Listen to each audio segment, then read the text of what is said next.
Me gustaría que los que tienen las copias, no sé si alguien no tiene las copias de ayer, todas las tenemos, ¿verdad?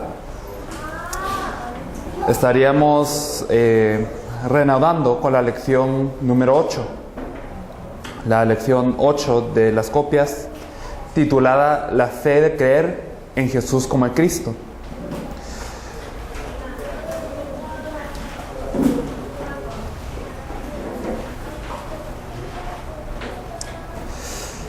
Para ir recapitulando y para ir resumiendo un poco lo que ayer se dijo, entendemos que toda la Biblia fue escrita por un propósito, que creamos que Jesús es el Cristo. Y entendemos de que toda la Biblia es una palabra de Dios para nuestras vidas, y toda esta palabra de Dios lleva este propósito por una razón. No es creer en Jesús como el Cristo arbitrariamente. No es simplemente porque la Biblia lo diga que no hay una razón específica por ello. La Biblia nos dice que debemos de creer que Jesús es el Cristo porque hay un gran problema que acecha a toda la humanidad hoy.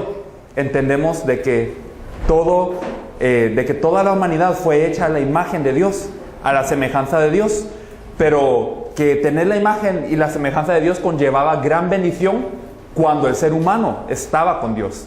Si el ser humano no está con Dios, entonces se pierde de toda esta bendición. Y cuando el ser humano está separado de Dios, entonces pierde todas las cosas que verdaderamente lo hacen un ser viviente y llega a ser polvo. En otras palabras, el problema del ser humano no es económico, no es político, no es moral o ético, no es algún problema de esfuerzo. El problema del ser humano es que está separado de Dios. Y está separado de Dios por el pecado.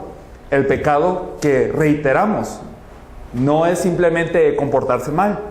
No estamos hablando aquí de un pecado ético o moral, sino la Biblia nos habla de un pecado aún más profundo, que es el de negar la palabra de Dios. Porque negar la palabra de Dios es negar el verbo, y negar el verbo es negar a Dios. Entonces, negar a Dios, violar la palabra, violar el pacto, desobedecer el pacto, constituye el pecado en el que se encuentra toda la humanidad. El salmista confiesa que su madre le ha concebido en pecado. Es decir, toda la humanidad ahora está bajo este pecado que los separa de Dios. Y este pecado surge por Satanás. Y entonces estos tres problemas forman el eje de todo problema. ¿De dónde viene el problema económico, el problema de la familia? Y todos los demás problemas vienen de estar separados de Dios. Y como este es un problema que el ser humano no puede resolver por su cuenta, ni por su esfuerzo, ni por su religión, ni por sus buenas obras, Dios es el que tiene que dar la respuesta. Porque el ser humano tiene un problema que el ser humano no puede resolver, y de esto pende toda la existencia de la humanidad. Pero por eso Dios envía al Mesías. Y ayer explorábamos que hay más de 300 profecías en toda la Biblia para que Dios nos anuncie quién es este Mesías. Y nos da muchos detalles para que nosotros sepamos quién es este Mesías. Incluyendo 3 que nadie puede imitar: el nacimiento de una virgen, morir sin pecado por los pecadores y resucitar. Ningún ser humano puede hacer esto, pero el que puede hacer estas 3 señales y las otras 300 que la Biblia demarca prueban que Él es el Mesías. ¿Por qué Mesías? Mesías, Cristo, son la misma palabra, ambos significan ungido. ¿Por qué ungido? Porque el ungido representa la función que debe de hacer el Mesías para poder rescatar al ser humano. Los ungidos eran 3, los reyes, los sacerdotes y los profetas. ¿Por qué los reyes? Los reyes tenían que derrotar al enemigo en la antigüedad para que el pueblo fuera protegido. Sin embargo, ningún rey humano podía derrotar al verdadero enemigo, que es Satanás. Necesitábamos de un verdadero rey. ¿Por qué el sacerdote? Entre sus oficios, el sacerdote tenía como un oficio muy importante la expiación del pecado. Pero ninguno de los sacerdotes humanos podía expiar el pecado de una manera perfecta. No necesitábamos un sacerdote humano, sino un verdadero sacerdote. Y el profeta, que se encargaba de transmitir la palabra de Dios al pueblo para formar un vínculo entre Dios y el pueblo que estaba separado de él. Sin embargo, ningún profeta puede restaurar este vínculo a perfección. No necesitamos de un profeta humano, sino al verdadero profeta de Dios. Y por eso es que la respuesta de Dios es llamado ungido, Mesías o Cristo, porque necesita cumplir estos 3 oficios. Jesús viene y hace muchas señales pues habla de varias cosas, pero lo mayor que Él hace es cumplir este oficio del Cristo en la cruz y la resurrección. A través de su muerte derrota al que tiene el imperio de la muerte, y por ende Él es el verdadero Rey de Reyes y Señor de Señores, que ya ha derrotado a Satanás. Él expió el pecado para que nosotros seamos libres del pecado, como el verdadero sacerdote. Y Él es el verdadero profeta que nos reconcilia con Dios por el partimiento de su carne en la cruz. Entonces Él cumple todo este oficio, y por eso nosotros decimos que Jesús es el Cristo. Que la verdad que Jesús es el Cristo es el Evangelio. ¿Cuáles son las buenas nuevas? Evangelio es buenas nuevas, pero ¿cuáles son esas buenas nuevas? Que Jesús es el cumplimiento de esta promesa para la solución de todo problema del ser humano. Por medio de la cruz y la resurrección, Él ha consumado todas las cosas.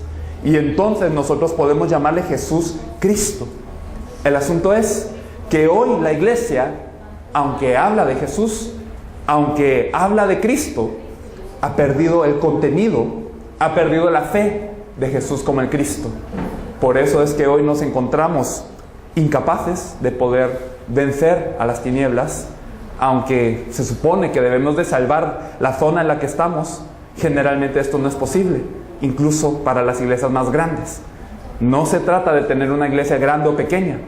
No se trata de nosotros tener una emotividad, no se trata de la efusividad del carácter del pastor, no se trata de qué tanto uno se dedique a la obra social. Se trata de qué evangelio yo estoy compartiendo, qué evangelio yo estoy viviendo en mi vida. Y si no es el de la Biblia, puede ser que nos encontremos de una manera contrarios a la Biblia. Y por eso me gustaría reiterar Juan capítulo 20, versículo 31. Hemos visto bastante este versículo, pero por su relevancia es necesario que profundicemos en esto. Juan capítulo 20, versículo 31 dice: pero estas se han escrito para que creáis que Jesús es el Cristo, el Hijo de Dios, y para que creyendo tengáis vida en su nombre. Es decir, toda la Biblia fue escrita para que creamos que Jesús es el Cristo. Jesús mismo lo decía. Los apóstoles lo predicaban de esta manera, ya sea Pedro, ya sea Pablo, ya sea Apolos, ya sea Priscila y Aquila, ya sea Juan. Todos ellos predicaban este mensaje, porque este es el único mensaje que puede ser de salvación. Este es el único mensaje que puede ser de utilidad para el ser humano. La iglesia podría hacer muchas cosas, como ayudar a cambiar la sociedad, podría ayudar económicamente a los menos favorecidos, podría incluso dar milagros y señales. Pero el Cristo no murió en la cruz, no resucitó para que simplemente seamos más longevos. No simplemente es que Él resucitó para mostrar señales y milagros poderosos, o para que nosotros seamos conmovidos con alguna emoción durante las horas de cántico, sino Él es el Cristo, porque esta es la respuesta que Dios da al ser humano, la respuesta perfecta que puede consumar el problema del ser humano. Por ende, toda la Biblia está escrita para esto.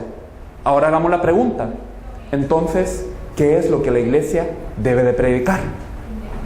El pastor, el creyente, está sujeto al propósito de la Biblia. No somos mayores que la Biblia, no somos mayores que la palabra de Dios.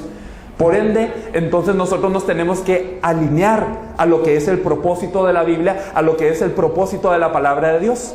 Y si toda la Biblia está escrita para que yo pueda creer que Jesús es el Cristo, entonces la predicación que da el creyente, entonces ¿cuál debe de ser?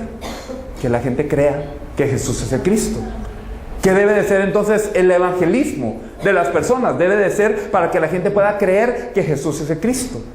¿Qué deben de ser las misiones entonces? Que la gente pueda creer que Jesús es el Cristo. El discipulado entonces, ¿de qué se trata? De lo mismo, que la gente pueda creer que Jesús es el Cristo. Y entonces todas las cosas que se hacen en la iglesia, todas las cosas que hace un predicador o un creyente, realmente nos llevan a este punto. Incluso este es el objetivo de todos los dones. Si nosotros miramos en el versículo anterior, Juan capítulo 20, versículo 30, nos dice: hizo además Jesús muchas otras señales en presencia de sus discípulos, las cuales no están escritas en este libro. Jesús hacía señales, Jesús hacía milagros, Jesús daba muchos tipos de señales en toda su vida, pero todas ellas eran ¿para qué? Para que la gente creyese que Él es el Cristo. No era simplemente para que la gente se sorprendiera, no era simplemente para que las personas estuvieran un poco mejor en su vida, sino era para que ellos llegasen a esta conclusión final que Jesús es el Cristo. Pero lo mismo pasa en el libro de Hechos. Vemos que las personas son llenas del Espíritu Santo, vemos que las personas hablan en lenguas, vemos que se manifiestan sanidades a través de Pedro y de Pablo, vemos muchas señales que hoy se considerarían sobrenaturales, pero todas estas tienen un propósito. ¿Cuándo obró el Espíritu Santo sobre la iglesia primitiva?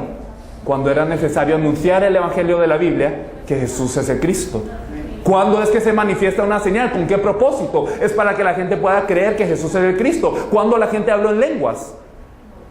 Cuando era necesario predicar que Jesús es el Cristo. Entonces, si nosotros hacemos un examen de todo el libro de Hechos, nos damos cuenta de que la obra del Espíritu Santo y estos dones del Espíritu Santo se manifiestan realmente por un propósito, para que el mensaje que Dios desea que sea predicado en todo el mundo pueda ser difundido. Por eso es que Marcos dice que estas señales seguirán a aquellos que predican la palabra, porque las señales no son el eje, los dones no son el eje. Todas estas cosas no son el eje, sino el mensaje que Jesús es el Cristo. Ahora bien, entrando un poco más profundamente en este tema, hemos mencionado varias veces ahora que el mensaje de la Biblia es creer que Jesús es el Cristo. Sin embargo, no basta con repetirlo, no basta con cambiar la frase. No es simplemente antes yo decía Jesucristo y ahora yo digo Jesús es el Cristo. No se trata de esto, sino yo tengo que entender cuál es la fe de creer que Jesús es el Cristo. Porque si verdaderamente solamente cambio mi léxico, entonces no ha cambiado la fe del Evangelio. ¿Qué significa creer que Jesús es el Cristo? Hemos venido hablando de esto. Significa creer que Jesús es el cumplimiento de toda la Biblia, que por medio de Él, por su cruz y su resurrección, el problema de Satanás, el problema del pecado y el problema de estar separados de Dios se resuelven de una vez, eternamente y para siempre. Y cuando estos problemas se resuelven, todos los problemas de la vida que venían como resultado de estar separados de Dios, también encuentran su solución. Por eso es que podemos decir que cuando yo creo que Jesús es el Cristo, ningún problema es ya un problema. Quiero que examinemos algunos versículos de la Biblia que nos hablan cómo es que la iglesia primitiva tenía fe en esta verdad. Vamos a ver en Gálatas capítulo 2, en el versículo 20, un versículo también muy conocido. Gálatas capítulo 2, versículo 20, dice de esta forma. Dice, con Cristo estoy juntamente crucificado, y ya no vivo yo, mas vive Cristo en mí. Y lo que ahora vivo en la carne, lo vivo en la fe del Hijo de Dios, el cual me amó y se entregó a sí mismo por mí. Este versículo lo conocemos muy bien. Dice que el creyente ya no está viviendo para él mismo, ya no vive él, sino está crucificado juntamente en Cristo. Vivimos nosotros ahora en la fe del Hijo de Dios. Quiere decir que no simplemente es que Cristo sea una añadidura a nuestra vida, sino que nosotros morimos en esta verdad, morimos en este evangelio a nuestra carne, morimos a todo lo que antes era en la tierra y ahora nosotros estamos en Cristo Jesús. Ahora nosotros vivimos en Él. ¿Y qué quiere dar a entender este punto? Porque muchos hemos confesado de esta manera. Yo ya no quiero vivir por mí, yo ya no quiero vivir por mi carne. Pero ¿qué conlleva esta confesión de fe? Esta confesión de fe del apóstol Pablo parece para muchos la cúspide de la fe de la iglesia cristiana. Pareciera que cuando nosotros tenemos años de estar viviendo en la iglesia podemos llegar a decir esto. Ahora, después de mucho esfuerzo, después de mucha fe, entonces yo ya puedo decir, yo ya no vivo, sino Cristo vive en mí. Pero realmente está la confesión que tenía el apóstol Pablo, pero no porque él era alguien admirable, sino porque él tenía la revelación de Jesús como el Cristo. Todo aquel que cree que Jesús es el Cristo puede confesar de esta manera, que ya no vive él, sino Cristo es el que vive. Quiero que exploremos Filipenses capítulo 4, por favor. Vamos a ver primeramente el versículo 13, un versículo que lo vemos muchas veces al día. Filipenses capítulo 4, versículo 13.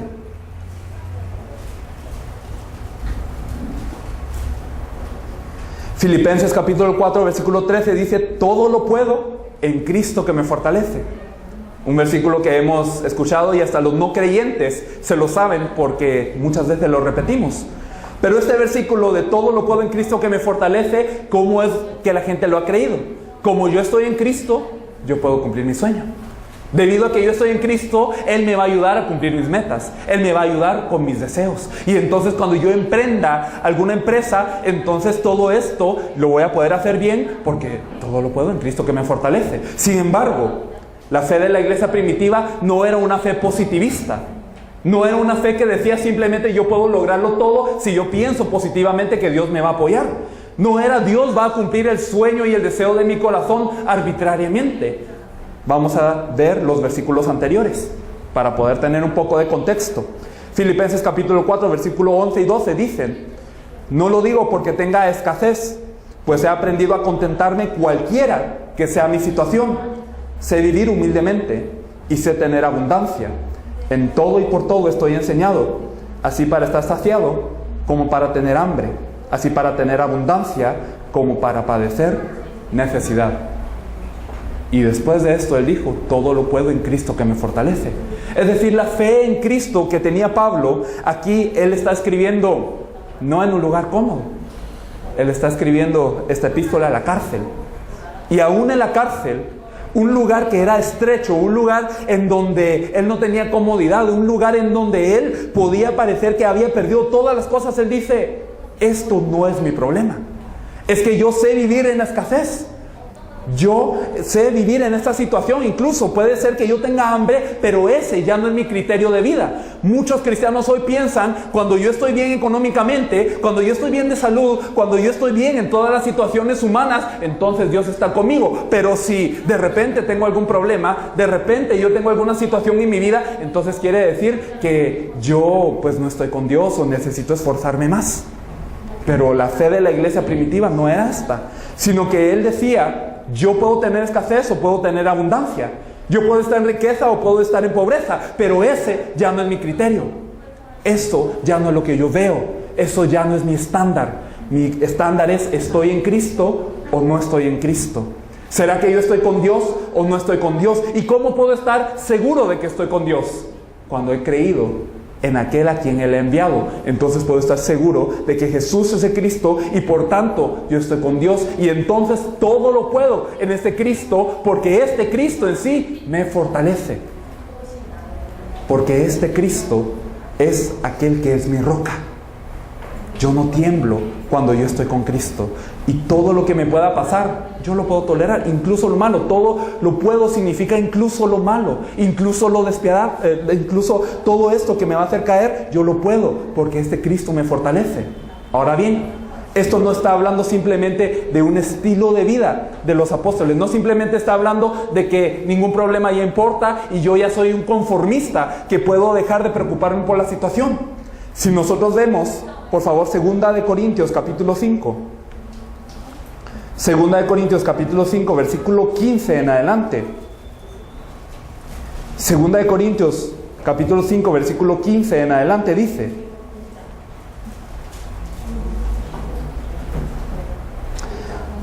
y por todos murió, para que los que viven, ya no vivan así, para sí, sino para aquel que murió y resucitó por ellos. Aquí dice que Él para todos murió. El Cristo murió para aquel que tiene vida, pero para que ya no viva para sí mismo. Hoy mucha gente vive para sí mismos. Queremos utilizar la cruz y la resurrección del Cristo para cumplir un deseo personal, para cumplir algún anhelo de nuestro corazón, para vivir un poco mejor, para que Él sirva como amuleto que me asegure que todas las cosas me van a ir bien. Y las iglesias se encuentran predicando con esta fe. Aunque mencionamos a Cristo, aunque mencionamos a Jesús, seguimos viviendo con esta fe. Pero aquí la Biblia nos dice que ya es para que no vivamos para nosotros mismos. El versículo 16 dice: de manera que nosotros de aquí en adelante a nadie conocemos según la carne, y aun si a Cristo conocimos según la carne, ya no lo conocemos así. Ya no conocemos a nadie según la carne, y aun si a Cristo le conocíamos según la carne, aun si a Cristo le conocíamos como alguien que iba a cumplir algún deseo carnal, y si le conocíamos como algún dispensador de alguna bendición, ya no le conocemos así. Ahora le conocemos de manera diferente. Le conocemos como Jesús el Cristo, y por Él ya no tenemos ningún problema. Y como ya no tenemos ningún problema, podemos vivir para Él. Ahora bien, esto es algo que ya todos conocemos. Es algo que en la Biblia nos dice, algo que las predicaciones nos dice, pero en la actualidad nosotros no vemos esta fe reflejada en nuestras iglesias. No vemos esta fe reflejada en nuestras vidas. ¿Cómo lo sabemos? Porque nosotros podemos ver cómo oramos. Y no digo que sea mal orar, no digo que sea malo ayunar, no digo que sea malo buscar al Señor a través de la Biblia, buscar que nosotros podamos conocerlo más. Sin embargo, ¿con qué fe estamos nosotros orando? ¿Con qué fe nosotros estamos ayunando? ¿Con qué fe nosotros estamos ante el Señor? Nosotros vemos a muchas personas hoy que cuando vienen a la iglesia, ¿qué es lo que hacen en la oración? Señor, te doy gracias por un día más de vida. Señor, te doy gracias por extender un poco más de tiempo en mi vida. Señor, por favor, dame esto.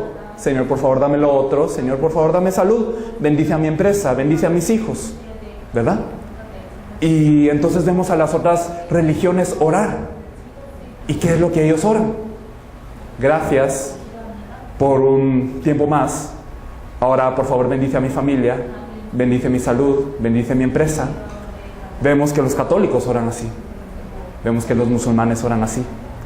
Vemos que los budistas incluso oran así. Vemos que los brujos en el monte se encuentran pidiéndole a los espíritus lo mismo que los cristianos hoy piden en la iglesia.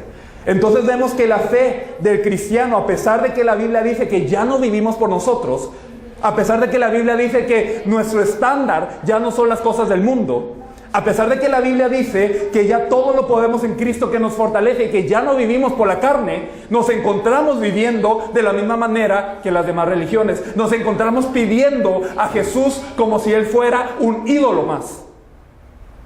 Nos encontramos pidiendo a Él haciendo idolatría en la iglesia. La fe de la iglesia hoy está derrumbándose. Hoy las personas están creyendo en Jesús el Cristo como si fuera lo mismo que otra religión e intentan utilizar esta cruz tan grande, esta resurrección tan grande para cumplir un deseo mínimo de su corazón. No creemos que todo esté consumado.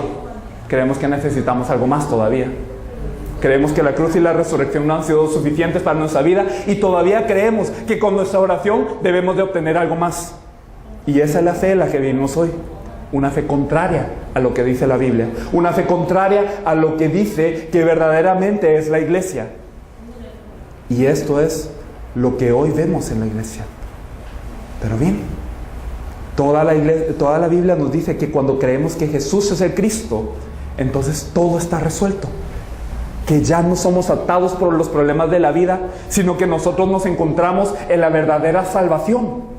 Y quiero que pensemos un poco en esta palabra, salvación. La salvación es un punto que nosotros quizás tampoco hemos entendido bien, porque usted le pregunta a todas las personas allá afuera qué es la salvación, y la gente le podría decir, pues es ir al cielo. Pero bueno, esta salvación entonces, ¿yo cómo sé si la tengo? ¿Cuál es la salvación de la que me habla la Biblia? En 1 de Juan capítulo 5 versículo 1 nos dice, 1 de Juan capítulo 5 versículo 1,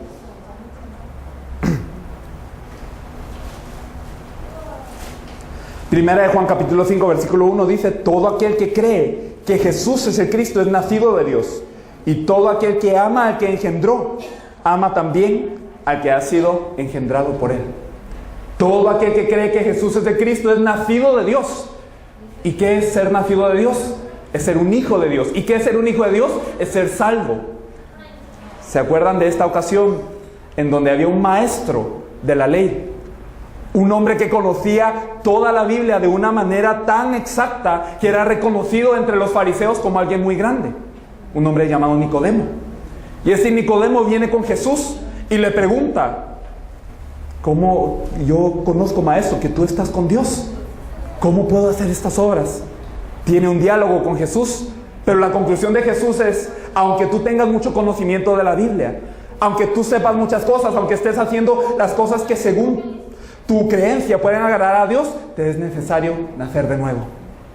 Te es necesario nacer de nuevo, Nicodemo. Y entonces aquí Nicodemo tiene esta pregunta: ¿y cómo puedo nacer de nuevo? ¿Entro al vientre de mi madre otra vez y luego salgo? ¿Qué es lo que yo puedo hacer para nacer de nuevo? ¿Cómo puedo nacer de Dios? En otras palabras, ¿cómo puedo ser salvo? Cuando yo creo que Jesús es el Cristo, entonces es que verdaderamente hay una salvación en mi vida. ¿Y qué es esta salvación? Es ser un hijo de Dios, es tener restaurada esta identidad y autoridad. Es que todo mi problema de Satanás, el pecado y la separación de Dios, todo esto se haya resuelto. Significa que yo ya salí del reino de las tinieblas y fui trasladado al reino de su Hijo amado. Como lo dice Colosenses capítulo 1, versículo 13, nosotros ya fuimos trasladados en el momento de ser salvos. Quiere decir que somos trasladados de la ley del pecado y de la muerte a la ley del Espíritu de vida en Cristo Jesús. Romanos capítulo 8, versículo 1 y 2 lo dicen de esta forma. Quiere decir que el pecado ya no es problema para mi vida. Y ser salvo también significa que yo ya he tenido un encuentro con Dios. Me gustaría que viésemos Juan capítulo 14, por favor. Juan capítulo 14, versículo 16 y el 17. Juan 14, 16 y 17 dicen: y yo rogaré al Padre y os dará otro Consolador para que esté con vosotros para siempre, el Espíritu de verdad, al cual el mundo no puede recibir porque no le ve ni le conoce, pero vosotros le conocéis porque mora con vosotros y estará con vosotros. Aquí Jesús está prometiendo a un Consolador, no diferente sino el mismo, pero diferente de todas formas. Está prometiendo: alguien más va a venir con usted que va a ser igual a mí. Y este Consolador va a estar con ustedes para siempre. Este Espíritu de verdad, el cual el mundo no puede recibir, ese va a estar con ustedes para siempre. Es decir, este Espíritu Santo, que es Dios, que es Jesús mismo, Él va a estar con ustedes. Es decir, nosotros vamos a tener un encuentro permanente con Dios. En pocas palabras, Satanás ya no es un problema permanente en mi vida. El pecado no es un problema de que yo ahora me tenga que preocupar, y ahora el estar separado de Dios, este problema también está resuelto, y entonces yo ya soy un hijo de Dios. En este momento, cuando yo he creído que Jesús es el Cristo, todo este problema se ha ido y yo ahora tengo toda esta bendición. Claro, aquel que cree que Jesús es el Cristo y es libre de todos estos problemas, va al cielo después. Quiere decir, todo mi pasado como pecador, todo mi pasado como una persona enemiga de Dios ha sido solucionado.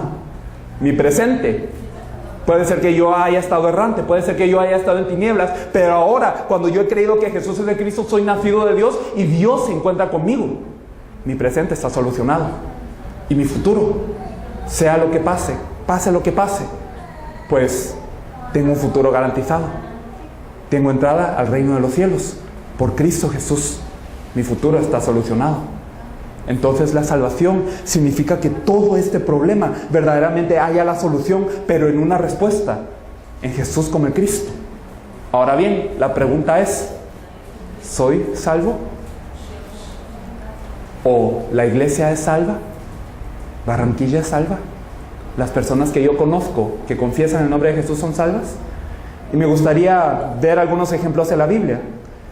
Si nosotros vemos primeramente a este tipo de persona, por ejemplo, imagínense a una persona que ora mucho, una persona que estudia la Biblia rigurosamente, a una persona que diezma constantemente, que no falta en el diezmo, una persona que constantemente ayuna y está ante Dios, y que cuando ayuna, todo esto que ahorra de su ayuno, esto lo da a las personas pobres, que constantemente se encuentra haciendo buenas obras, que es respetada por la sociedad que está al lado. Imagínense este tipo de personas. ¿Serán salvas estas personas? ¿Son salvas? Porque ellos diezman, ellos ayunan, ellos van a la iglesia constantemente, ellos ayudan al menos favorecido, ellos están ante Dios, aman a Dios. A este tipo de personas Jesús les dijo: generación de víboras, hijos de serpientes. Los fariseos hacían todo esto, pero ellos no encontraban la aprobación de Jesús. Otro ejemplo, si nos encontramos en Hechos capítulo 10. Hechos capítulo 10, por favor. Versículo 1 y 2 nos dice, Hechos capítulo 10, versículo 1 y 2. Había en Cesarea un hombre llamado Cornelio, centurión de la compañía llamada La Italiana, piadoso y temeroso de Dios con toda su casa, y que hacía muchas limosnas al pueblo y oraba a Dios siempre. Aquí vemos una descripción de este hombre llamado Cornelio. A pesar de que era gentil, él era piadoso y temeroso de Dios con toda su casa. Su casa era temerosa de Dios, él era piadoso, él hacía muchas limosnas al pueblo, ayudaba a las personas y oraba a Dios siempre. Era una muy buena persona, una persona modelo. Hoy miraríamos a alguien como Cornelio y realmente le elogiaríamos por todo lo que él hace como buena persona de Dios. Sin embargo, la pregunta es la misma. ¿Él es salvo por todo esto? ¿Él es salvo por ser piadoso y temeroso de Dios con toda su casa y por hacer muchas limosnas siempre? ¿Por orar a Dios siempre? ¿Cuál es el estándar que nos da la Biblia? ¿Cuál es el criterio que nos da la Biblia para la salvación? Hechos capítulo 18. Hechos capítulo 18, versículo 24. Ayer lo vimos también. Hechos 18, versículo 24 y 25. Llegó entonces a Éfeso un judío llamado Apolos, natural de Alejandría, varón elocuente, poderoso en las Escrituras. Este había sido instruido en el camino del Señor y siendo de espíritu fervoroso, hablaba y enseñaba diligentemente lo concerniente al Señor, aunque solamente conocía el bautismo de Juan. Aquí vemos a un hombre de un carácter muy alto, un Apolos que es de Alejandría, una ciudad que en su tiempo tenía mucha relevancia en la academia. Un varón elocuente, él hablaba muy bien. Él cuando hablaba podía convencer a muchas personas, él era poderoso en las Escrituras. Ayer habíamos hablado de esto. Un judío pues tenía que memorizar el Pentateuco para ser considerado adulto, y de todos estos judíos memorizadores del Pentateuco, la Biblia dice, él era poderoso en las Escrituras. Es decir, era un docto de toda la Biblia. Él había sido instruido en el camino del Señor, conocía al Señor. Y siendo de espíritu fervoroso, no solamente lo conocía como una teoría, no, él tenía un fervor en su espíritu por lo que verdaderamente iba a hacer el Señor. Él era alguien apasionado para predicar incluso, porque dice que hablaba y enseñaba diligentemente. No era de vez en cuando, no era algo que esporádicamente él hacía cuando el Señor se lo decía, sino que él lo hacía diligentemente y él hablaba del Señor en las sinagogas. Él era un hombre muy admirable. Quizás ninguno de nosotros llegue a su nivel hoy en día, pero la pregunta es la misma. Este hombre, con todas sus cualidades, ¿será salvo? Yo no puedo decir que sí o sí no, pero la pregunta es importante. Este Cornelio, este Apolos, los judíos, los cristianos de hoy, ¿somos salvos? ¿Cuál es el criterio que da la Biblia? ¿Cuál es el criterio que habla la Biblia? Quiero hablar de un pasaje un poco más polémico. En Mateo capítulo 7, por favor. Mateo capítulo 7, versículo 21 al 23. Mateo capítulo 7, versículo 21 al 23.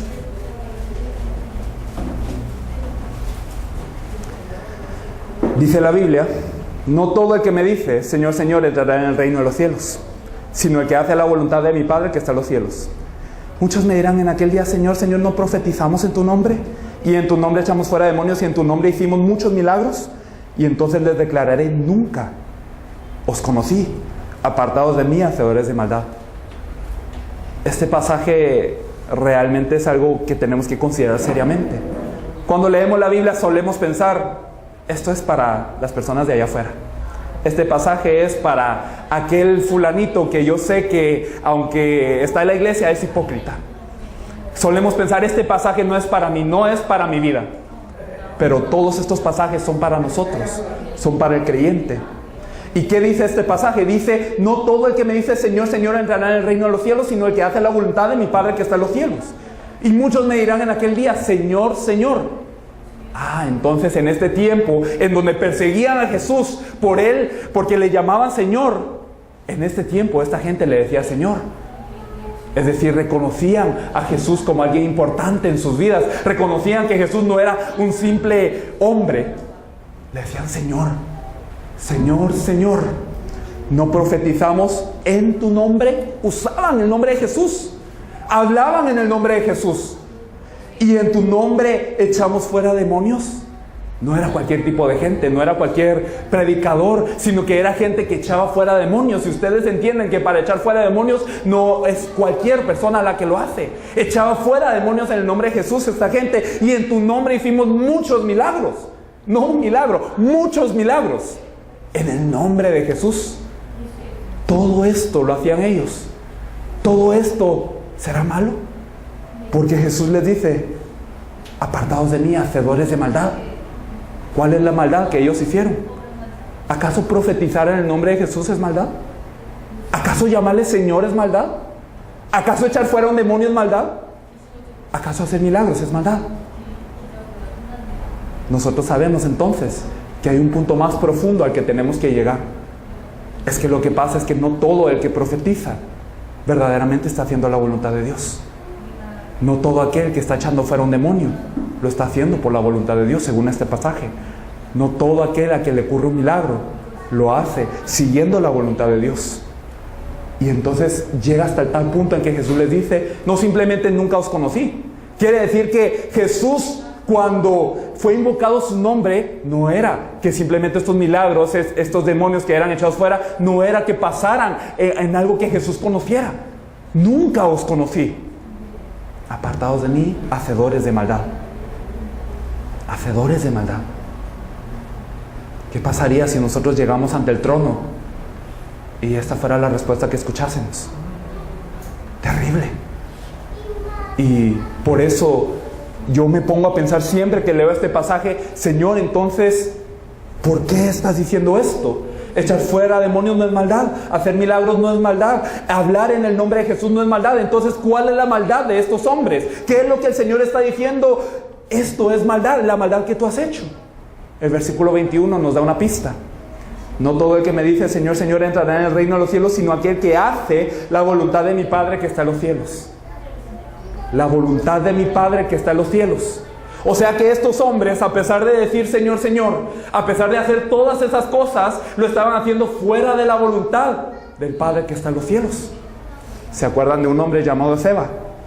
Un hombre llamado Seba en el libro de Hechos, que había escuchado de los milagros que ocurrían, de las señales que ocurrían cuando Pablo invocaba el nombre de Jesús. Y entonces a un endemoniado, ese Seba le dice: en el nombre de Jesús, de ese que habla Pablo, te echo fuera.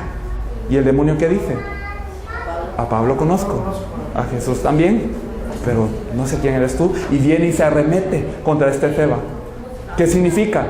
Que no es simplemente por estas cosas, no es simplemente por invocar el nombre de Jesús, sino que hay una voluntad del Padre que se tiene que hacer. Todos estos milagros, ¿para qué sirven? Lo dijimos al principio: todos los milagros, todas las señales, todos los dones, todo esto que se tiene que hacer sirve para una cosa, y es lo mismo que el objetivo de la Biblia: que creamos que Jesús es el Cristo, y esto es la voluntad del Padre. Lo vamos a confirmar en la Biblia, Juan capítulo 6. Ayer vimos esto un poco también. Juan capítulo 6, versículo 39.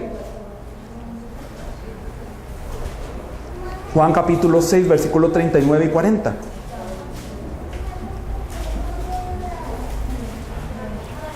Juan capítulo 6, 39 y 40 dicen: y esta es la voluntad del Padre, el que me envió.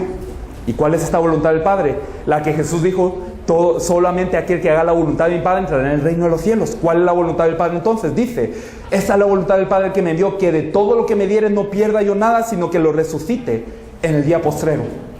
Y esta es la voluntad del que me ha enviado, que todo aquel que ve al Hijo y cree en Él tenga vida eterna, y yo le resucitaré en el día postrero. Así que la voluntad del Padre, toda esta que no hicieron estas personas, se puede resumir en dos cosas.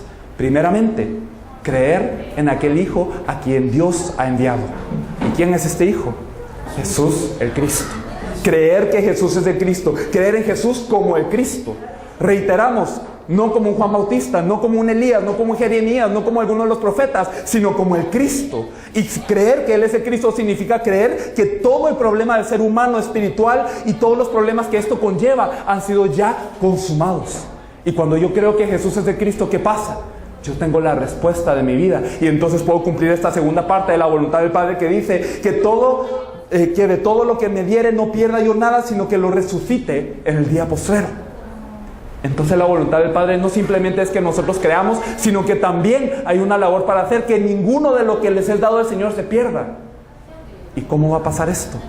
Cuando les es predicado el Evangelio, cuando les es anunciada la buena nueva, pero no cualquier buena nueva, sino la buena nueva de la Biblia, que Jesús es el Cristo. Y esto es la voluntad del Padre. Esto es creer que Jesús es el Cristo. Recapitulando un poco de lo que hemos hablado hasta ahora, toda la Biblia tiene este propósito.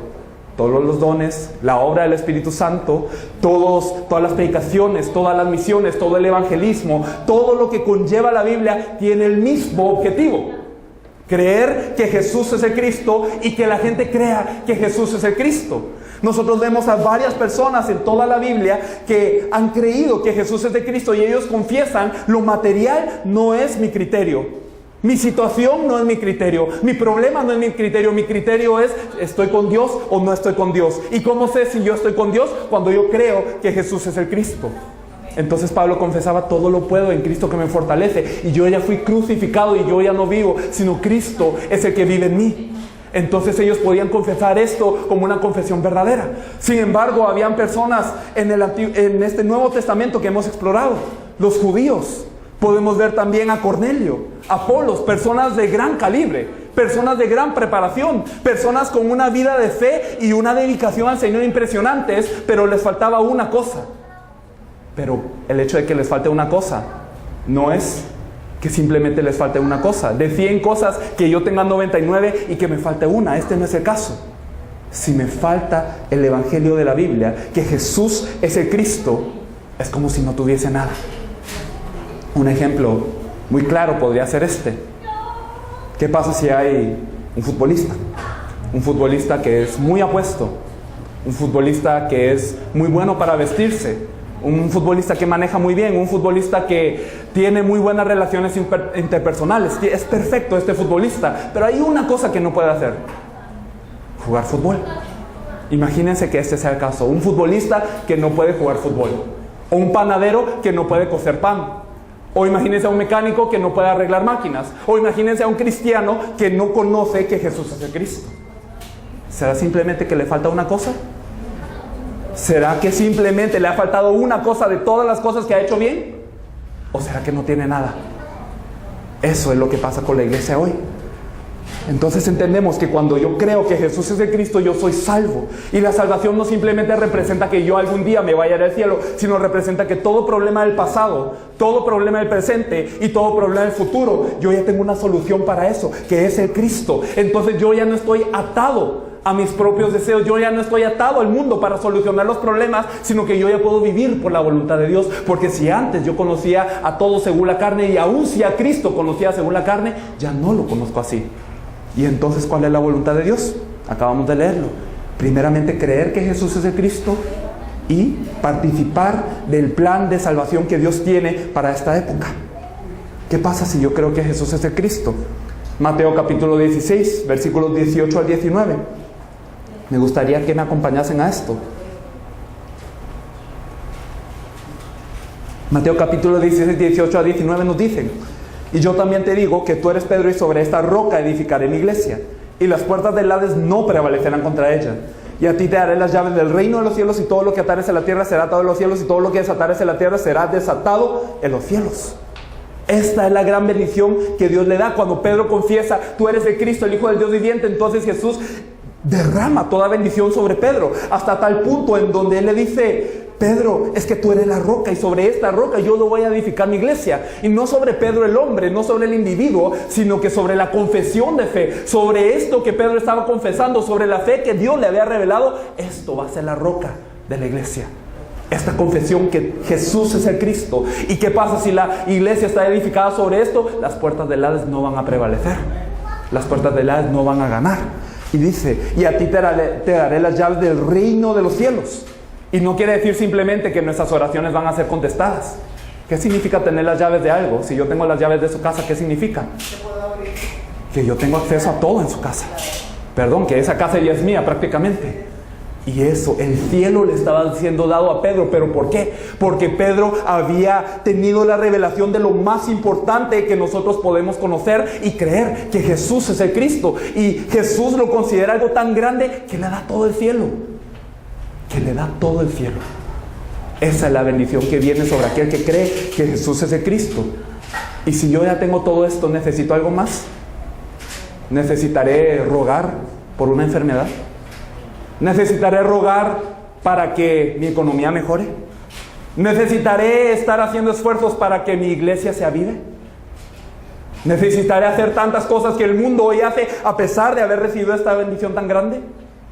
Si yo lo sigo haciendo, incluso después de conocer y creer en Jesús como el Cristo, una de dos cosas: o quiere decir que no he creído que Jesús es el Cristo, o quiere decir que no quiero hacer la voluntad de Dios.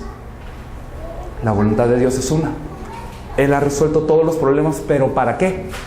Para que nosotros podamos vivir para Él, que podamos obedecer al pacto que Él nos da y que podamos entregar nuestra vida para esta voluntad. Solo aquellos que confiesan que Jesús es el Cristo, verdaderamente le pueden llamar a Él Jesucristo. Lo habíamos dicho anteriormente.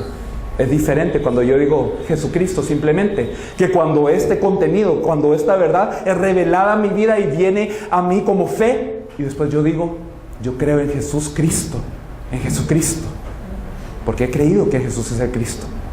Amén. Entonces, todo esto que hemos visto ahora, esto es la fe de creer que Jesús es el Cristo. No simplemente es un positivismo, no simplemente rogar por bendiciones, no simplemente es vivir mi vida cotidiana con Cristo añadido. No es vivir para mí mismo, no es acumular una gran iglesia, sino es creer que todo esto, ya lo tiene el Señor en sus manos. Él dijo consumado es, y cuando dijo consumado es, significa que todos los problemas ya han sido resueltos. Y eso significa que yo ya no tengo por qué estar atado a los problemas. Conoceréis la verdad, y la verdad os hará libres. ¿Libres para qué? Para que podamos nosotros cumplir la voluntad de Él. ¿Y cuál es la voluntad de Él? Creer en el Evangelio y que los demás crean en el Evangelio. Más adelante estaremos hablando un poco más profundamente de esto, pero esa es la fe de creer que Jesús es el Cristo. Por eso la iglesia primitiva era perseguida, la iglesia primitiva era azotada, los apóstoles constantemente padecían mucha dificultad, pero todo esto no les importaba. Quiero que terminemos con un versículo en el libro de Hechos. Libro de Hechos, capítulo 5, versículo 40 al 42. Hechos capítulo 5, versículos 40 y 42 dice: y convinieron con él, y llamando a los apóstoles, después de azotarlos, les intimaron que no hablasen en el nombre de Jesús, y los pusieron en libertad. Lo que pasaba con los apóstoles en este tiempo no era que, como ahora, es fácil predicar el Evangelio. En esos tiempos realmente ellos daban la vida.